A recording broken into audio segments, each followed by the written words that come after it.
Today is September 11th, 2016, and being that it's September 11th, I thought of leaving a message that will help us as a country, us as a world, to heal, and some tools on how we can do that.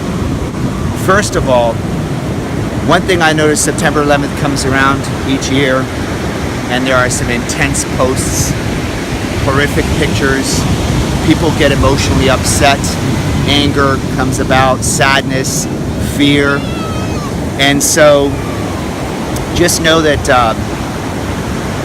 those are natural human emotions, and whatever our spiritual higher power belief is, we have those emotions for a reason. But it doesn't mean we need to hold on to negative emotions, right? Doesn't mean that the emotions from the past need to dictate who we are today, and we need to revisit those emotions again and again and again. They're called past emotions for a reason. So I like to share that all of us have an opportunity to heal.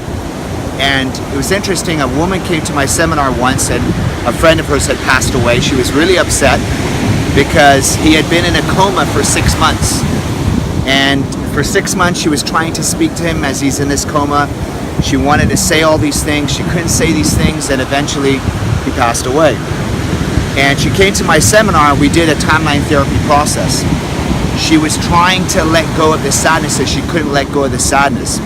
And then I asked her a simple question, because everybody had completely let go of sadness. I asked her a question, why are you choosing to hold on to the sadness? She said something very interesting. She said, how on earth can I remember him if I don't hold on to the sadness? So I need to hold on to the sadness in order to remember him. And I said, that's interesting, because that's actually a choice. Do you know people that try to remember other people through sadness? And I said, if he were to speak to you today, let's say he's in heaven or whatever her spiritual belief is, if he were to speak to you today and you had an opportunity to speak to him, what would he say to you as far as you holding on to the negative emotions?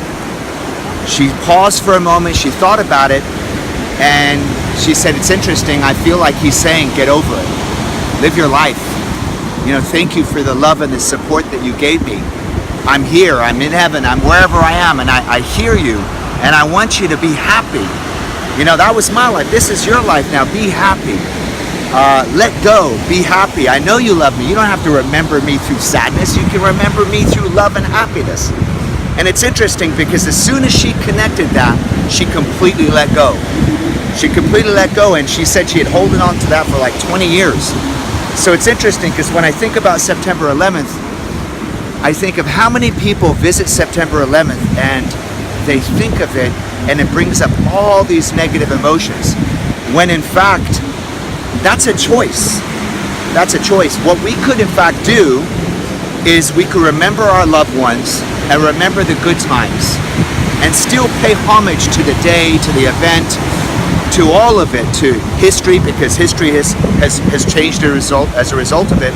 But we can remember it by remembering the happy times we had with the people that we have in our life. We can also remember September 11th by how lucky and how blessed we are to have this opportunity called life. And also, we can also remember it as a way for us to focus, to bridge humanity. Now I know some people are going to watch this video and go, oh, screw that, I don't want to bridge humanity. Those people did this to us, and get all angry and get all of this stuff going. And what I'm going to share with you is that doesn't create anything. That just creates more of the craziness. So when I think of September 11th, it actually inspires me for my purpose. It inspires me to help heal the planet. It inspires me to want to focus on what is the world that I want to create. Remember, be the change we want to see in the world. Be the change. I have to be the change myself. I have to myself be the person that I want to meet in the world. And if I'm focused on anger and negative emotions and all this stuff, then I'm just putting that energy into the universe, putting that energy into the world. So what I choose to do is I choose to look at September 11th as a day to remember and to recognize, yes, but I choose it to be grateful for my life, to grateful for my family that is here, and for people that have lost their family. They could be grateful for the happy memories that they shared with those people. And the second thing is focus. Focus. What do we want to create? What are you doing? What am I doing? What are we all doing to change this world? Because when you change yourself, when you and your family changes, when I change, when we all change, we can change the world. And it's not a corny statement. It's not a corny statement.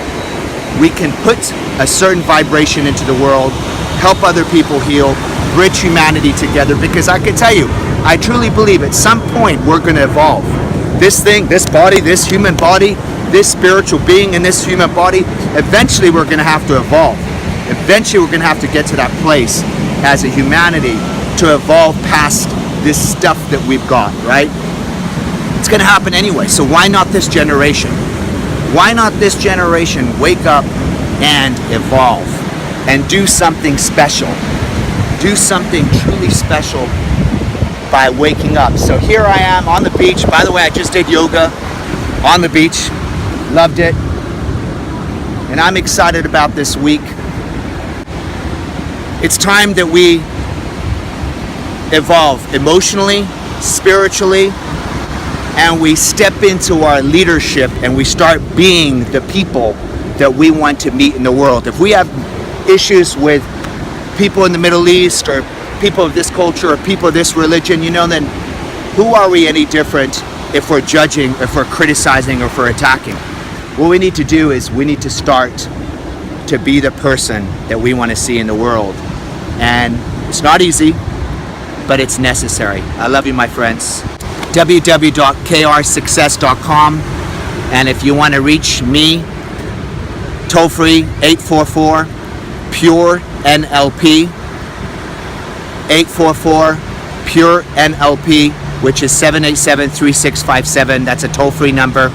Reach out to me, or you can find me on Facebook, Kaya Redford, or you can find me on YouTube, KR Success Coaching. Leave a message, share, and let's start evolving, yes? Or continue evolving. I love you, my friends.